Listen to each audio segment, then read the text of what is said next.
And I'll first start to introducing the first speaker for the day, which is Professor Cheryl M. McCrindle, who holds a PhD, is a veterinary scientist, and an experienced person in the field of animal medicine and veterinary public health. Her research interests include farming systems and the welfare of livestock and working equids. And she has published extensively in the peer-reviewed journals as well as conference proceedings, and is listed on the FAO website as an expert in the farm animal welfare. It's also worth noting that she partakes in projects in multidisciplinary fields encompassing socioeconomics, rural development, and veterinary public health. So, Professor McCrindle, if you're online, the stage is yours.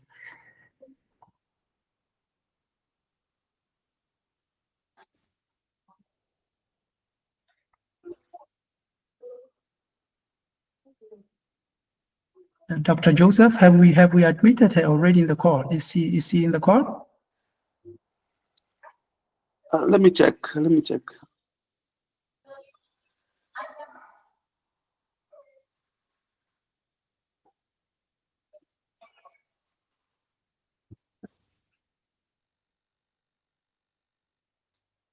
I'm not seeing her already in. No, she's not in already. Okay, given that slight delay, we might consider the next speaker just so that we made on time. And when she joins, she will then continue with the presentation. But there's also an option to play the recording that she sent in case that, in the event that she is not able to join us, but we'll consider that option after we have heard from our other speakers for the day. So in that case, I guess we'll move on to Dr. Wajid Prizada, of which I'll introduce his profile just shortly. He holds degrees in Master of Philosophy in Basic Medical Sciences, specifically the Reproductive Physiology, and is a Doctor of Veterinary Medicine who has extensive experience in postgraduate trainings in areas of strategic planning, international trade and sanitary and phytosanitary management. And he also has experience in intellectual property rights management and market reforms, and he's a founder of the Pakistan Roots. So it's also worth mentioning that he's a regular contributor to the Food Security and Nutrition Forum of the FAO, and contributing to topics such as harnessing the power of eggs for the fight against hunger and malnutrition and in the eradication of extreme poverty. So it's a great pleasure to welcome him, and he's a person who has contributed so much to the field that he's even responsible for the development of new institutions in Pakistan, including the Pakistan Veterinary Medical Council, and has over 150 publications. So, Dr. Pirzada, the stage is yours. Thank you.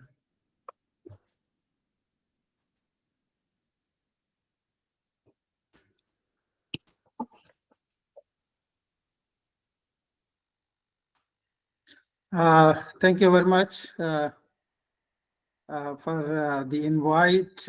And at first place, I would like to thank the One Health Commission for providing me this opportunity, and also for organizing this webinar on the occasion of the International Day for Food.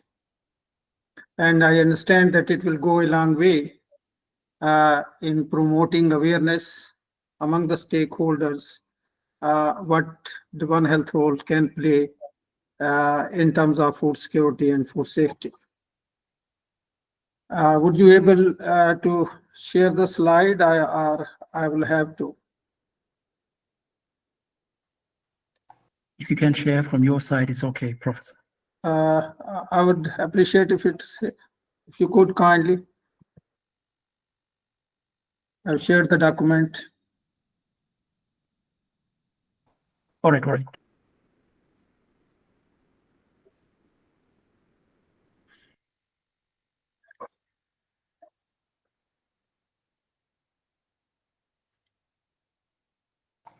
Dr. Randa, are you sharing on your side? Oh, thank you. Yes, dear, just a moment. Okay, thank you.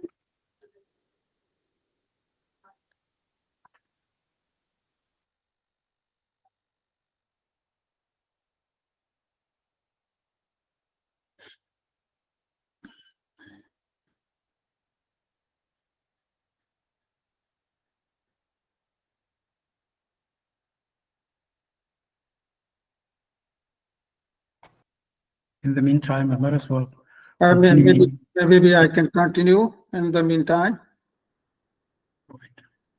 Yeah, thank you. Well, ladies and gentlemen,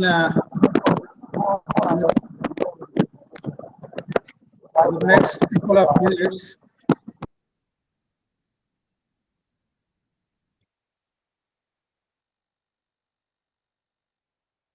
I think there's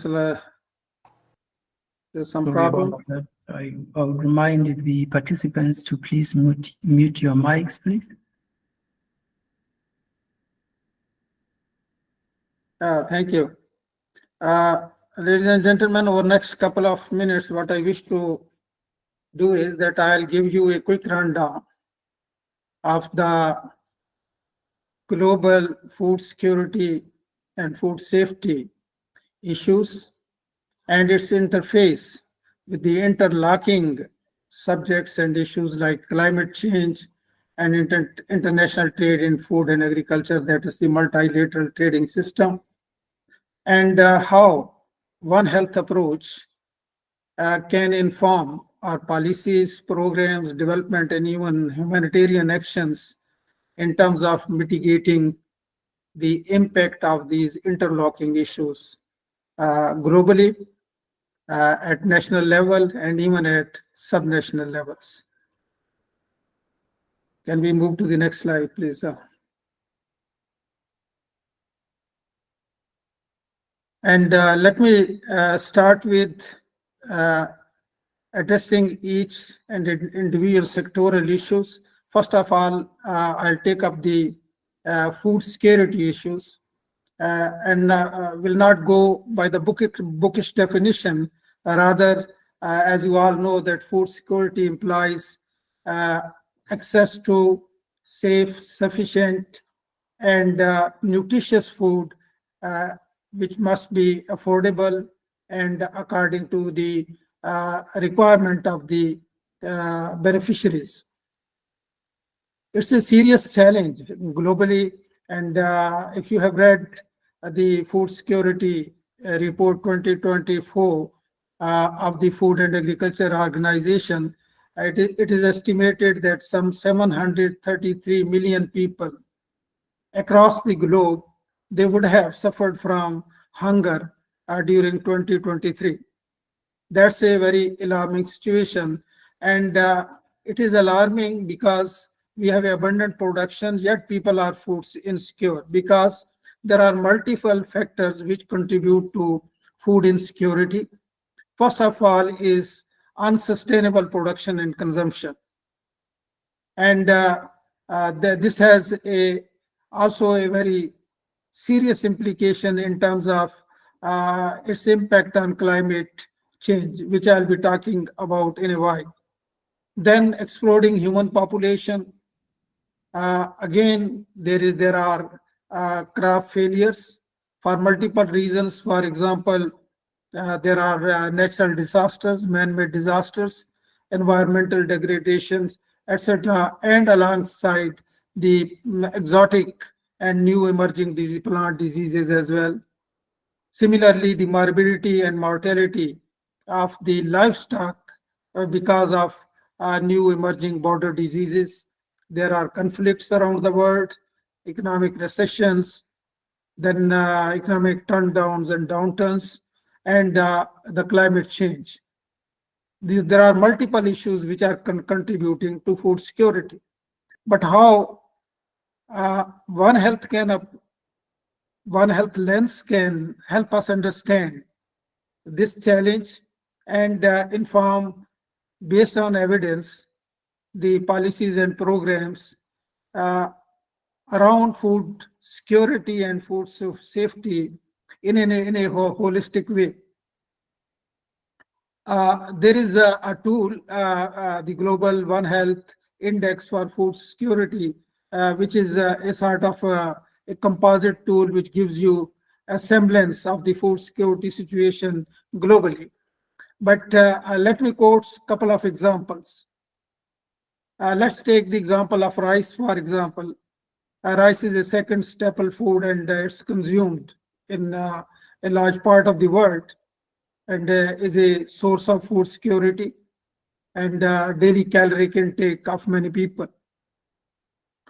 And it is a victim of climate change, and it is also a contributor to climate change. Now, because based on the projections that food rice production, and especially basmati rice production, will decline by 2025 because of the impact of climate change. At the same time, we see that the wet rice production contributes around 10 to 12% in the methane production globally. That translates to 1.2 to 1.3 to 1.5% global greenhouse gas emissions. Now, let's look at the factors which are contributing from the rice side. For example, the water. The extensive use of water, particularly in the wet rice, in the standing water in the water field, paddy fields, that contributes to the methane production. And at the same time, it's also being a stagnant water, it contributes to many waterborne diseases. And if we are using a One Health lens holistically, it means that on one hand, we will be controlling our environment, which is being impacted by this wet rice production and standing water in the paddy fields, which is contributing to the methane production, but simultaneously in control of waterborne diseases, including inter-area, which are contributing towards the vector production and pathogens like malaria and dengue fever, etc. So if this is not addressed holistically, it means that the rice production will continue contributing towards greenhouse emissions, and simultaneously the impact of climate change will reduce the global rice production, which will impact negatively on food security. Similarly, we see that I'll be talking about the food safety issues. Food safety is a big concern, a public health concern, but simultaneously it's a concern for food security, because it's one of the pillars of the food security. If the water is, for example, contaminated, either because the environmental contaminants or even for the pathogens, which could be very resistant in terms of antimicrobial resistance, this will lead to unsafe food production, and that has a negative impact on food security on one side, and on the other, it will impact negatively on the public health. Then we also see that the trade has multiple impacts in terms of food security. For example, if the trading partner, one of the trading partners is not competent in terms of trade competitiveness, then there is a concomitant risk of import surges. And if there are import surges of any agricultural commodity, that implies that there will be shrinkage of farm sector, and that will impact negatively on the food security situation, particularly from the sustainable production stand viewpoint.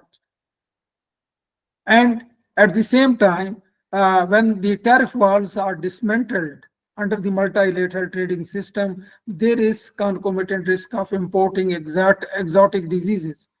In the past, we have examples of the spread of avian influenza, for example.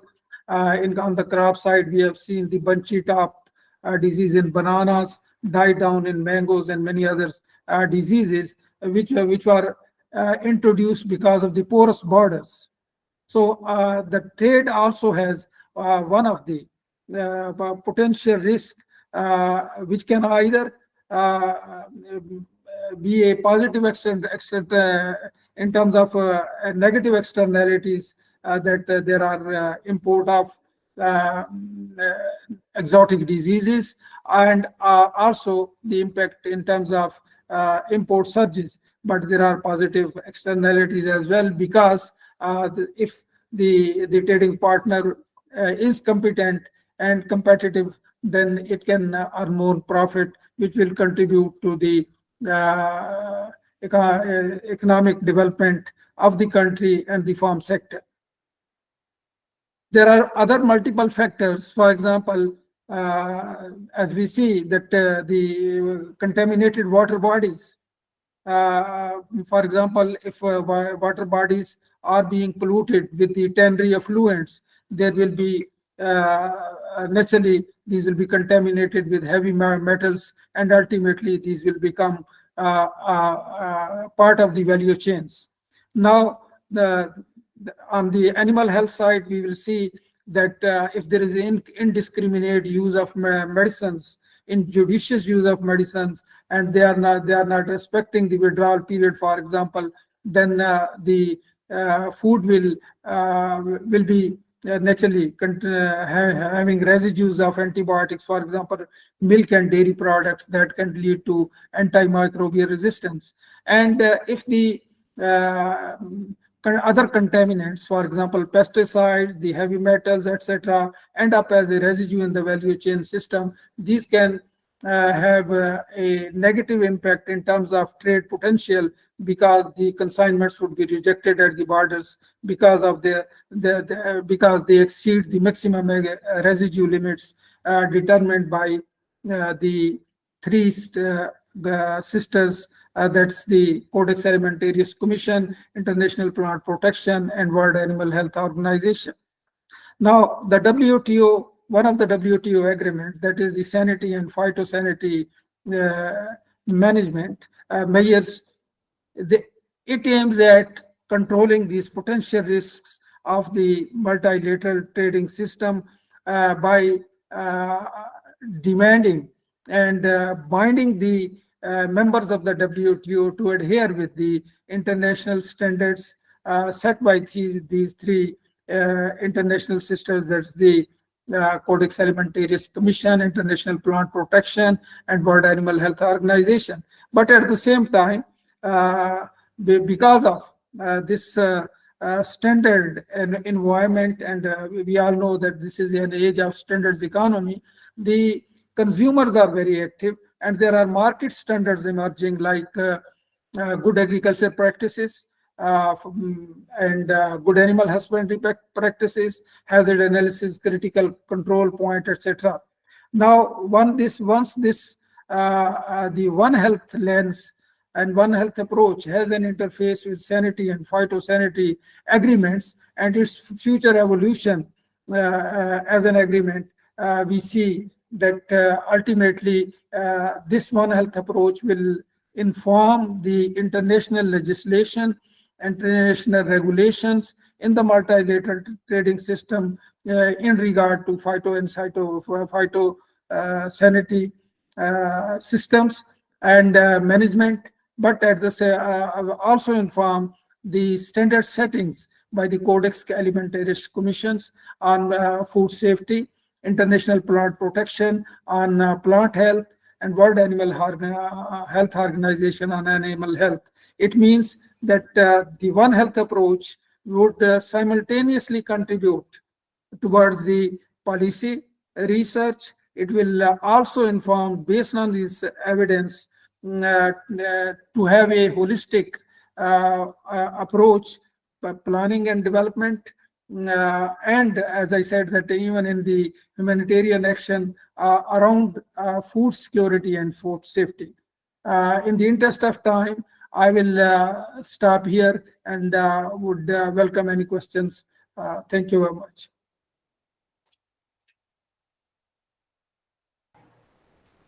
Thank you, Doctor, for the presentation and for the knowledge that you've shared with us. And I see it's really unfair to request that an expert like you give us their experience in 15 minutes, because there's so much to talk about and there's so much that you want to share with us, and we really appreciate that.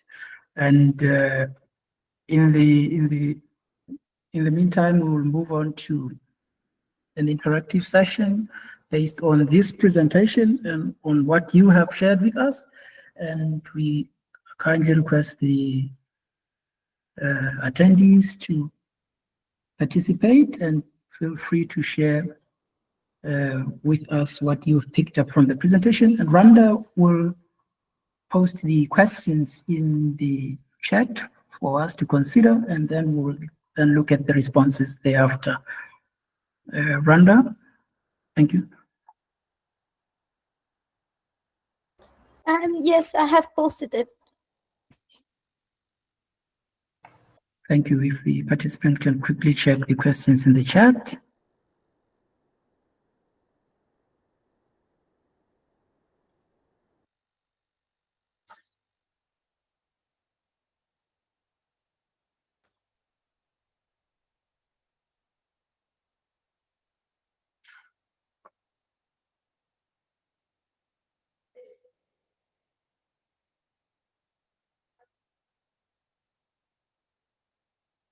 And of course, whoever has a question is welcome to ask any question at the moment.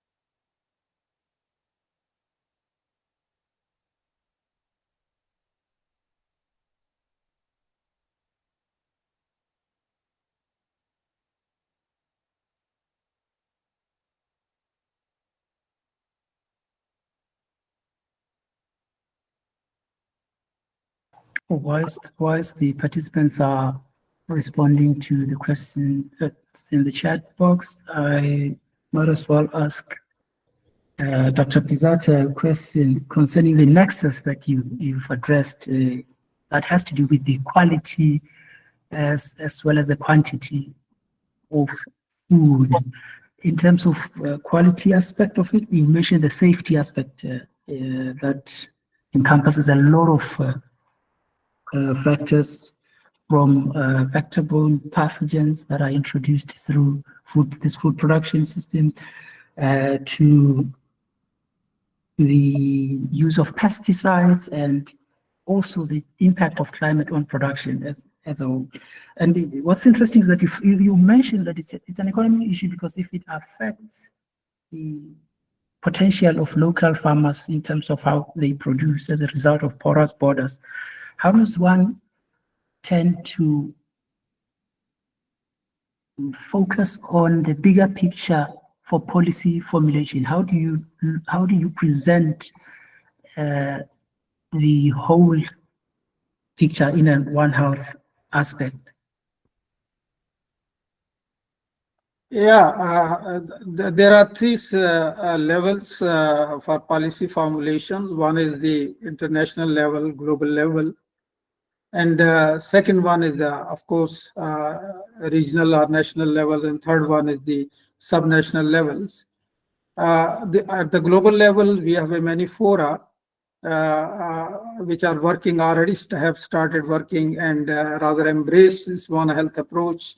If I I may mention the World Animal Health Organization, World Health Organization, International Plant Protection Convention, Food and Agriculture Organization. They are already working on this One Health approach and trying to understand its potential in terms of how this can help small farmers and at national level the policymakers in terms of formulating evidence-based policies. At the national level, naturally, there must be institutional mechanism.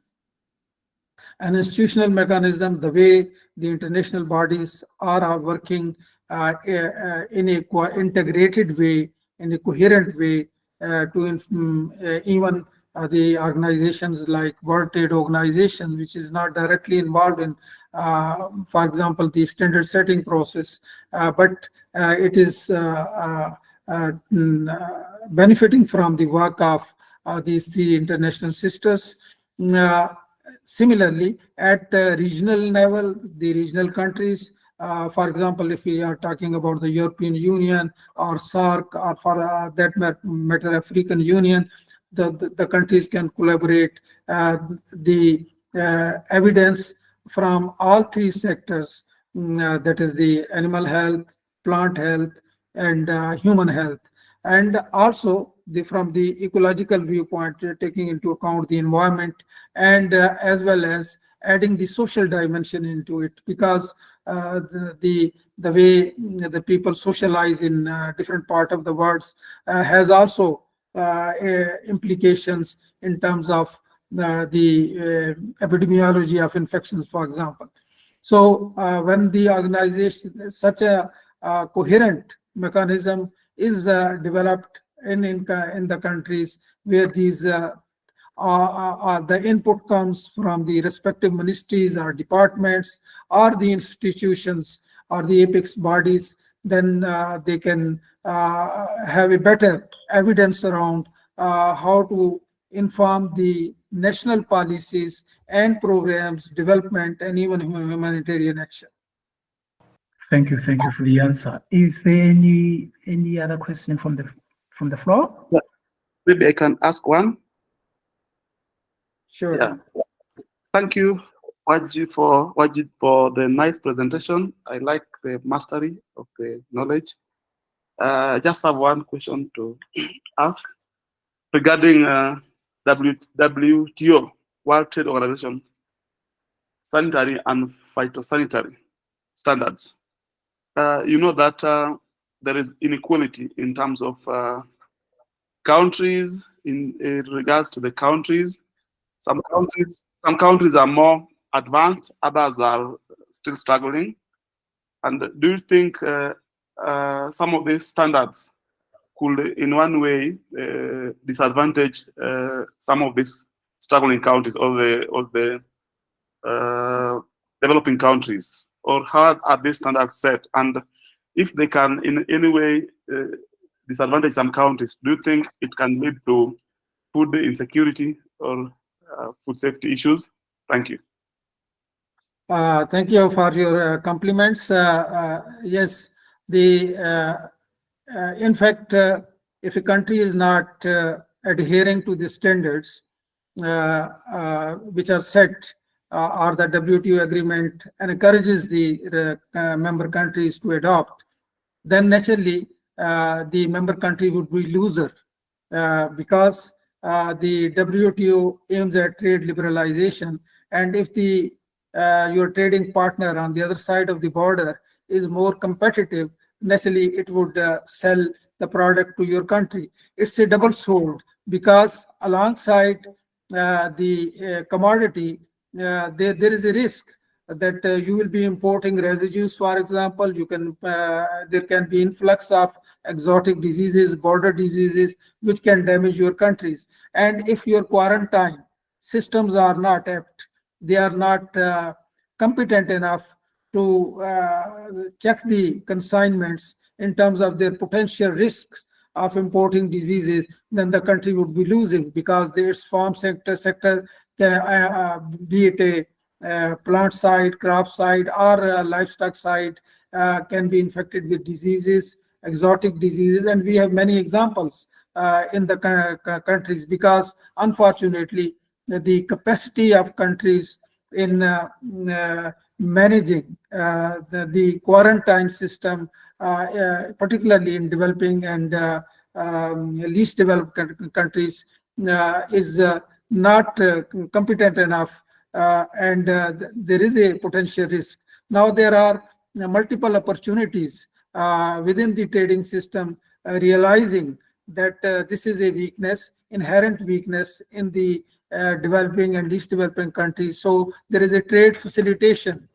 program where they provide technical assistance to the countries, but it is now up to the countries to use this facility proactively and benefit from them in the long term. If they are not availing of this opportunity, they will be ultimately the net losers. Thank you so much. I guess now the time is opportune for us to move to the next presenter on our program. And